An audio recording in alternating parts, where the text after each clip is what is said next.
우리 성도님들 설교 말씀으로 나가기 전에 재미있는 이야기를 하나 들으시겠습니까? 아니면 바로 말씀으로 들어가시겠습니까?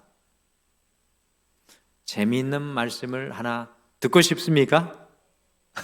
재미있을지 모르겠는데 미국의 어떤 저 시골에 태어나서 한 번도 도시에 가본 적이 없는 그 아버지가 태어나서 목동이 되어서 농사하고 소먹이고 말먹이고 하다가 이제 아들이 도시로 장가가서 성공해서 아들이 아버지와 어머니를 도시로 초청을 했습니다. 그래서 멋있는 호텔에, 아버지가 단 한 번도 가보지 못한 호텔에 아버지를 딱 데리고 들어갔습니다. 호텔 로비에 들어가니까 뭐 삐까번쩍하죠.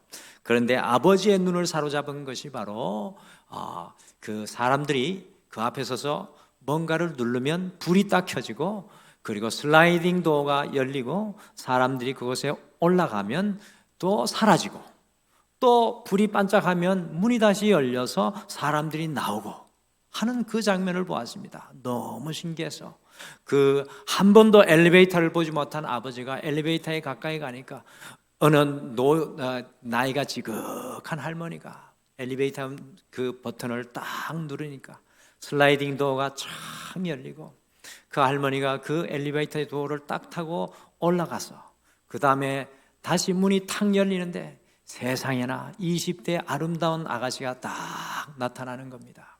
그래서 아버지가 깜짝 놀라서 박수를 치면서 아들아 아들아 엄마를 빨리 불러와라, 여기 태워서 보내야 되겠다. 무슨 말인지 아시겠죠?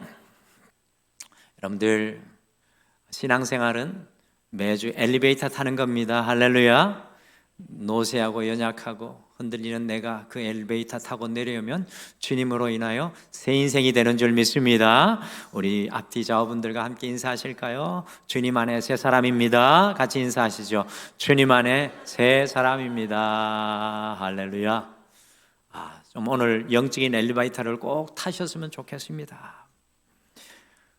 오늘 함께 나눌 말씀은 지난 금요일 우리 새벽 예배의 말씀의 연장선상의 말씀이 되겠습니다. 이 요한복음 21장은 이 베드로와 제자들이 예수님께서 십자가에 잡히실 때 모두 다 예수님을 부인하고 배신한 이후의 장면, 매우 성경적으로는 중요한 씬이 되겠습니다. 특별히 자기가 죽을지언정 주님을 따르겠다고 호언장담하였던 베드로가 주님을 무려 3번씩이나 부인한 이후의 장면이 오늘 성경 말씀입니다. 제일 자신만만하던 베드로가 예수님을 3번씩이나 부인하였으니 예수님의 어떤 제자 자리가 베드로가 얼마나 그 자리에서 부끄러웠겠습니까? 스스로 수제자의 자리에 설 수도 없고 다른 사람들도 아마도 베드로에게 큰 실망을 했을 수도 있을 것 같습니다.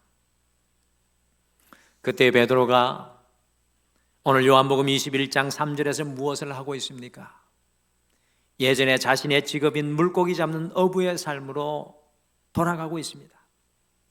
주님께서 사람을 낚는 어부로 불러주셨는데 얼마나 자신에게 실망하고 낙심하였으면 고개를 들지 못하고 자신의 옛 직업으로 돌아가고 있는 것입니다. 베드로의 주변에 있었던 갈릴리 출신의 제자들 또한 큰 낙심 중에 자신의 옛 직업으로 돌아가고 있습니다. 성도 여러분, 이들의 마음이 어떠하였겠습니까? 그런데다가 3년이 지난 이후에 다시 갈릴리 호수로 나가 그물을 던졌는데 고기를 한 마리도 오늘 잡지 못했습니다. 이런 제자들의 마음을 무엇으로 표현할 수 있겠습니까? 문학적으로 봐도 오늘 요한복음 21장 말씀은 많은 것이 떠오르는 말씀입니다. 함께 읽으신 요한복음 21장은 다른 어떤 복음서에도 나오지 않고요, 오직 요한복음에만 나오는 매우 개인적인 말씀인 것 같지만 제 생각에는 마태, 마가, 누가복음, 요한복음, 그 4개의 복음서를 매듭짓는 결론이 요한복음 오늘 21장의 이야기인 것으로 제 마음속에 비춰집니다. 3년간 예수님을 열정적으로 쫓았던 베드로와 제자들이 예수님을 부인하고 아주 철저하게 빈손, 빈검을, 빈배의 인생길을 걸었던 이야기인데, 저는 성령님께서 이 복음서의 마지막에 이 베드로와 제자들의 이야기를 사도 요한을 통해서 기록하게 하신 것은 결코 우연이 아니라 하나님의 깊은 뜻이 있다고 생각합니다. 그것은 바로 모든 인생이 어느 순간에 만날 빈손과 빈배, 빈 그물의 아픈 순간을 만나게 될 때 베드로를 통해 용기를 얻게 하시고 새로운 시작을 하게 하시기 위함이 아닐까 생각합니다. 여러분들, 사실 사복음서가 끝이 나고 성령의 시대가 사도행전에서 열려지는데, 요한복음 다음에 사도행전, 성령의 새 시대가 열려지는데, 그것을 여는 주인공이 바로 오늘 요한복음 21장의 주인공인 이 절망의 계곡 속에 있는 베드로라는 사실입니다. 실패하고 절망한 인생이었지만 주님께서는 그 베드로를 일으켜 세우시고 다시 시작하게 하셔서 새로운 은혜의 시대, 영적인 희년의 시대를 열어가고 계신 것입니다. 희년의 은혜의 해, 이 가장 큰 특징 중에 하나는 우리 앞에 표에서 보여주는 것처럼 릴리즈, 풀어놓다, 노예로 묶였던 사람을 풀어주고 리턴, 돌아가다, 담보로 잡았던 땅과 사람들을 다시 돌려주어서 rejoice, 기뻐하라, 낙심과 절망 속에 있었던 사람들에게 기쁨을 회복시켜서 restart, 다시 시작하라, 처음부터 다시 시작하게 하는 것이 바로 신년의 궁극적인 목적입니다. 예수님께서 베드로와 제자들을 찾아와서 restart, 오늘 다시 시작하게 하고 있습니다. 여러분, 이것이 중요합니다. 어떻게 베드로와 제자들이 이 큰 절망의 골짜기에서 다시 시작할 수 있게 되었습니까? 2024년 등마루의 이 희년의 영적인 해에 여러분과 제가 어떻게 다시 시작할 수 있겠습니까?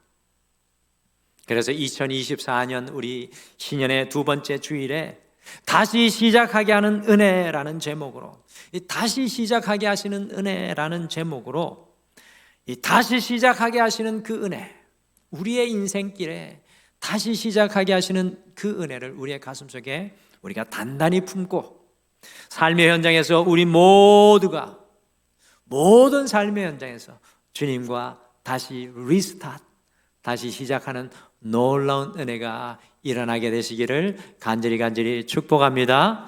다시 시작합시다. 할렐루야. 다시 시작하게 하시는 이 첫 번째 은혜는, 다시 시작하게 하시는 첫 번째 은혜는 임마누엘입니다. 이 제자들과 베드로는 예수님과 함께 걸었던 그 길을 다시 걸을 수 없다고 생각하여서 오늘 갈릴리 바다로 자신의 옛 직업으로 돌아가 버리고 말았습니다. 예수님을 부인했던 자신들은 더 이상 예수님의 제자의 자격이 없다고 생각했습니다. 오늘 요한복음 21장의 제자들의 모습입니다. 난 자격 없다고 생각합니다. 그런데 우리도 너무나도 많은 순간에 이런 고백을 하지 않습니까? 부모의 자격이 없고 또 내 삶에 지금 이 자리에 나는 자격이 없다고 생각할 때가 많습니다. 베드로는, 주님을 3번 부인한 베드로는 말할 것도 없었습니다. 그런데 그 밤 다시 옛 직업인 갈릴리 업으로 돌아간 날 고기 한 마리도 잡지 못합니다. 여러분들 너무 기가 막히지 않습니까? 마음의 좌절과 실패뿐만 아니라 다시 삶의 실패 현장 가운데 서게 되었습니다. 그런데 오늘 요한복음 21장에는 참 따뜻한 이야기가 기록되어 있습니다. 오늘 이 말씀을 기억했으면 좋겠습니다. 요한복음 21장 9절 말씀 같이 읽으실까요? 같이 읽겠습니다. 시작. 육지에 올라보니 숯불이 있는데 그 위에 생선이 놓였고 떡도 있더라. 여러분, 이 말씀을 그냥 읽고 지나가시면 안 됩니다. 낙심과 좌절의 마음으로 다시 옛 일터에서 그물을 던졌지만 밤새도록 고기 한 마리 잡지 못하다가 배 오른쪽으로 그물을 던지라는 주님의 말씀을 듣고 그물이 찢어질 것 같은 정도로 고기를 잡았지만 사실은 비참한 마음이었습니다. 육지에 올라보니 그런데 주님께서 숯불을 피워 놓으시고 생선을 구우시고 떡도 준비해 놓으셨던 것입니다. 제자들의 실패의 현장에 임마누엘, 이미 주님께서 함께 와 주셨던 것입니다. 그냥 와 주신 것이 아니라 그들의 배고픔과 추위를 아시고 숯불 피우시고 생선을 구우시고 떡을 준비하고 계셨습니다. 여러분들, 이스라엘 성지 순례를 가시면 갈릴리 호수의 베드로 수위권 교회, 곧 요한복음 오늘 21장의 배경이 되는 베드로를 회복시키는 교회가 있는데, 그 성전 중앙에 가시면 다음과 같은 큰 바위가 놓여 있습니다. 이게 디베라바라라고 하기도 하고 갈릴리 호숫가에 예수님이 베드로를 만났던 장면에 교회가 세워졌는데, 그 교회 안에 이런 바위가 있습니다. 이 바위의 이름이 라틴어로 멘사 크리스티인데요, 이게 한국말로 무슨 뜻이냐 하면 그리스도의 식탁이라는 뜻입니다. 곧 좌절과 절망한 베드로와 제자들이 주님께서 함께 하심을 발견하고 주님께 달려 나왔을 때 숯불을 피우셔서 떡을 구우시고 고기를 구워주신 우리 주님의 식탁입니다. 정말 많은 분들이 성지순례 와서 이 자리에 무릎 꿇지 않을 수가 없습니다. 왜냐? 우리의 인생의 절망의 호수에 수없이 많은 멘사 크리스티, 그리스도 예수의 식탁이 우리에게 차려졌던 것을 경험했기 때문입니다.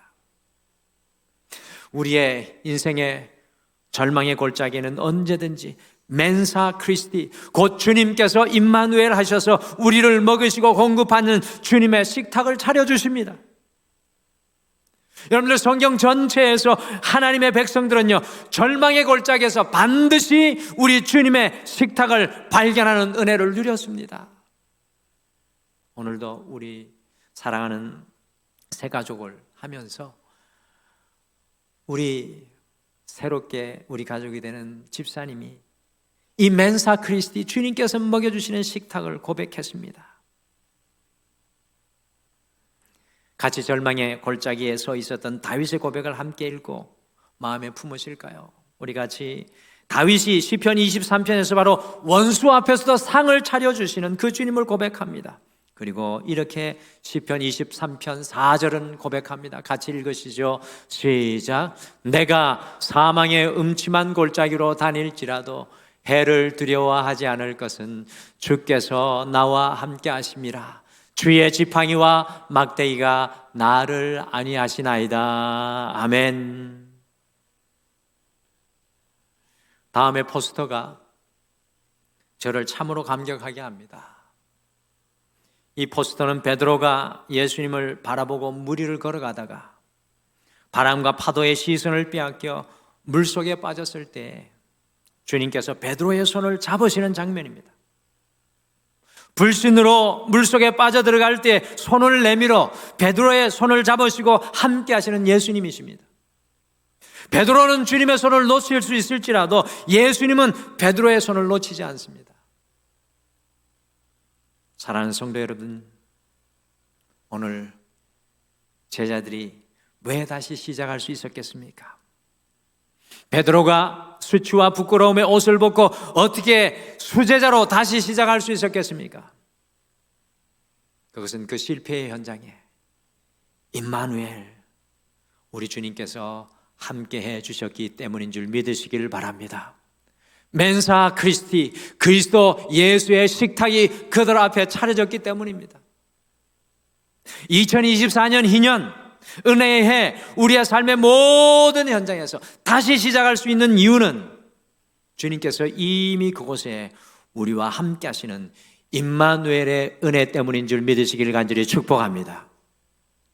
사망의 골짜기에서도 함께 하시는 그 주님과 함께 다시 시작하는 여러분과 제가 되시기를 간절히 축복합니다.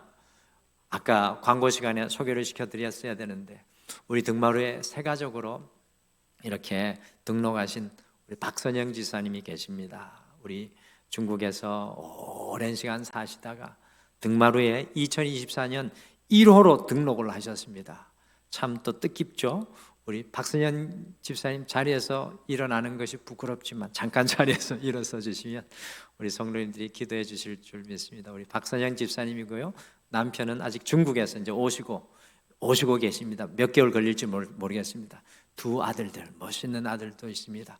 이분이 우리 등마루의 가족을 아름답게 주님의 임재함을 느낄 수 있도록 우리 박수로 환영하겠습니다. 감사합니다.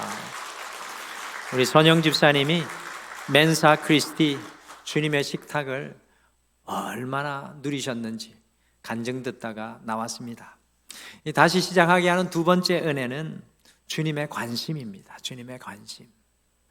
오늘 요한복음 21장 전체를 아무리 깊이 관찰해도 예수님께서는 제자들과 베드로의 과거에 대해, 특별히 그들이 왜 십자가 앞에서 자신을 부인하였는지 단 한마디도 질책하시는 장면이 나오지 않습니다. 오로지 주님의 관심은 제자들의 잘못된 과거가 아니라 미래에 있다는 것을 깨닫습니다. 우리 주님의 방향은 미래입니다.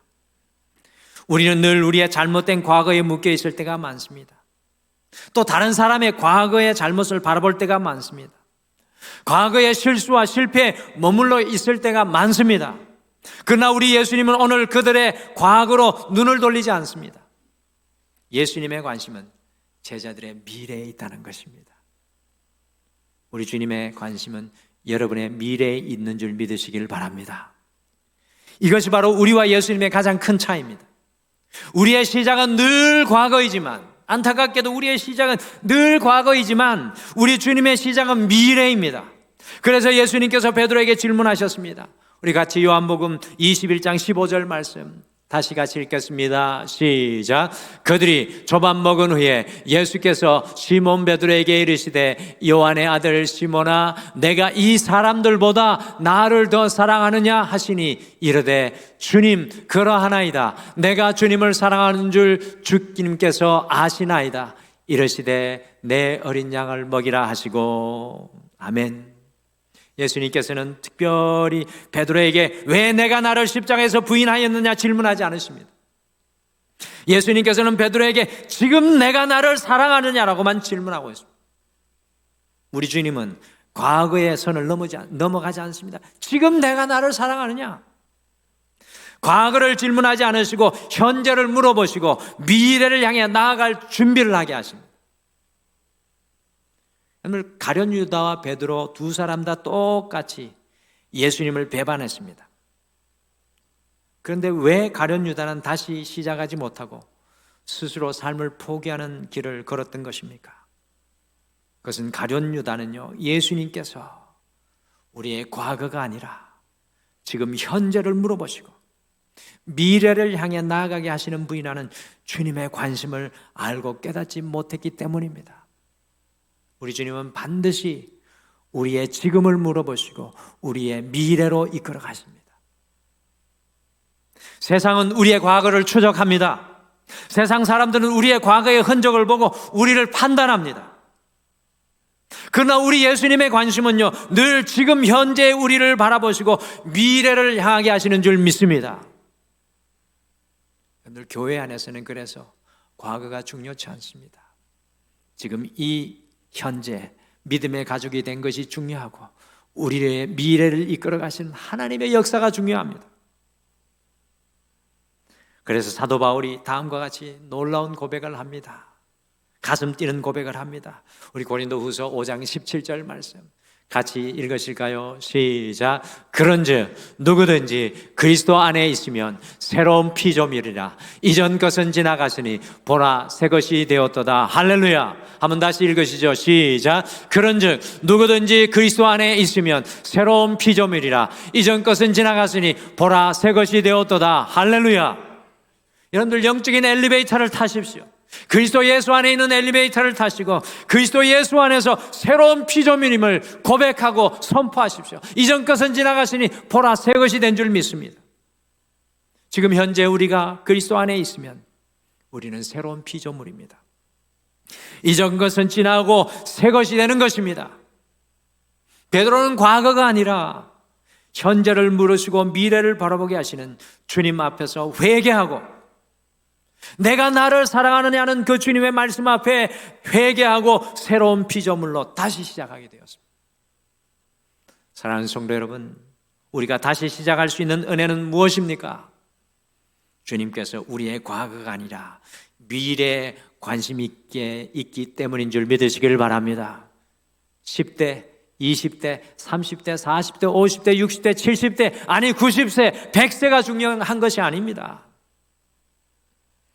바로 이 믿음이 우리 안에 있어야 합니다. 주님의 관심은 과거가 아니라 미래에 있습니다. 나와 함께 하시는 그 주님의 은혜의 손을 붙잡기만 한다면 우리의 모든 삶의 자리에서 우리는 언제나 다시 시작할 줄 믿습니다. 우리 등마루의 가정이 다시 시작되게 될 줄 믿습니다. 우리 자녀들이 다시 시작할 줄 믿습니다. 리스타트! 등마루 교회가 50년의 희년에 다시 시작되게 될 줄 믿습니다. 여러분들 다시 시작하게 하는 마지막 세 번째 은혜는 주님께서 공급하시는 새로운 삶의 의미입니다. 참 중요한 말입니다. 제자들과 베드로의 가장 큰 문제는 오늘 성경에서 무엇이라고 생각하십니까? 예수님을 부인한 것이 문제였습니까?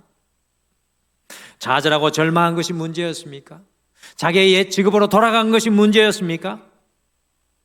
가장 큰 문제, 제가 오늘 말씀 속에서 찾는 가장 큰 문제는 앞으로 어떻게 살아가야 할지 삶의 의미를 잃어버린 것이 가장 큰 문제입니다. 여러분 2024년이 시작됐습니다. 여러분의 인생에 주님께서 주시는 삶의 의미가 무엇입니까? 나이가 중요치 않습니다. 나이가 문제되는 것이 아닙니다. 중요한 것은 주님께서 이 2024년 나에게 주시는 삶의 의미가 무엇이냐는 것입니다. 오늘 이 제자들의 가장 큰 문제는 삶의 의미를 잃어버린 것이었습니다. 그런데 우리 예수님께서는요, 베드로에게 3번 집요하게 물으시면서 집요하게 삶의 의미를 베드로에게 보여주시고 깨우쳐 주시고 그 마음에 각인시켜 주십니다. 뭐라고 말씀하십니까? 내 양을 먹이라, 내 양을 치라, 내 양을 먹이라. 베드로가 잃어버린 삶의 의미를 다시금 불어넣어 주십니다. 다시금 깨닫게 하는 겁니다. 여러분들, 성도의 삶과 세상 사람들의 삶의 차이는 무엇입니까? 여러분들, 오늘 이 교회 안과 교회 밖의 삶의 차이는 무엇이 되어야 할까요? 바로 주님께서 주시는 새로운 삶의 의미입니다. 내 손에 잡혀지고 내 마음에 심겨진 내 주님께서 나를 불러주신 삶의 의미가 중요합니다. 날마다 주님과 동행하며 주님과 걸어갈 때 주님께서는 우리에게 새로운 삶의 의미로 매 장소마다, 매 순간마다, 매 삶의 현장마다 채워주실 줄 믿습니다. 내가 왜 이 직장 속에 서 있어야 하는지, 내가 왜 이 가정 속에 서 있어야 하는지, 내가 왜 이 교회 속에 서 있어야 하는지 내 삶의 의미가 분명해져야 합니다. 새로운 감사로 이 2024년 주님께서 우리에게 채워주실 줄 믿습니다. 새로운 은혜로 주님께서 우리에게 새롭게 채워주실 줄 믿습니다. 새로운 목표로, 새로운 삶의 방향으로 우리를 채워주실 줄 믿습니다. 베드로와 제자들이 옛 삶으로 돌아갈 수밖에 없었던 이유는 삶의 의미를 잃어버렸기 때문이었습니다. 그러나 주님을 만나 새로운 삶의 의미와 용기를 가진 베드로와 제자들은 다시 시작할 수 있게 되었습니다. 주님을 만나면 내 인생에 주님이 주시는 삶의 의미가 분명해져야 합니다. 오늘 저를 당황하게 하는 한 구절이 요한복음 21장에서 발견되어서 한참 묵상했습니다. 그전에도 발견해서 묵상했던 말씀이지만 다시 생각하게 되었습니다. 그것이 무슨 구절이냐면 요한복음 21장 19절 마지막 부분인데 같이 화면으로 함께 보실까요? 함께 읽어보실까요? 21장, 12장으로 해놨네요. 21장 19절 마지막인데 같이 읽겠습니다. 시작. 베드로에게 이르시되 나를 따르라 하시니. 저는 21장의 가장 중심이 이 영어로 된 부분인 것 같습니다. Then Jesus said to him. 베드로죠. Then Jesus said to Peter. 예수님께서 그런 다음 베드로에게 말씀하셨습니다. Follow me. 나를 따르라. 아니, 예수님께서 베드로를 만나시자마자 3년 전에 Follow me. 나를 따르라고 불러주시지 않으셨던가요? 그런데 왜 다시 이곳에서 예수님께서 베드로에게 나를 따르라, follow me라고 반복하시는 것입니까? 그것은 바로 베드로에게 예수님께서 잃어버렸던 삶의 의미를 새롭게 공급해 주시고 그 삶의 의미를 따라 살아갈 것을 선포하시면서 나를 따르라고 말씀하시는 것입니다. 그렇습니다. 주님께서는 순간순간 우리가 잃어버린 삶의 의미를 깨닫게 하시고 끊임없이 follow me, 나를 따르라고 초청하십니다. 주님의 나를 따르라는 이 초청은 끊임없는 초청입니다. 특별히 내 인생의 절망의 계곡에 있는 순간 이 주님의 초청이 더 분명하게 들려옵니다. 그러므로 주님께서 공급하여 주시는 삶의 의미, 우리의 소명을 발견하는 순간마다 주님을 따르는 다시 시작의 역사가 일어나는 것입니다. 사랑하는 성도 여러분, 우리가 2024년을 다시 시작할 수 있는 이유가 무엇입니까? 그것은 주님께서 우리를 다시 불러주시고 주님께서 우리에게 새로운 삶의 의미로 채워주실 줄 믿습니다. 그것을 소명이라고 부릅니다.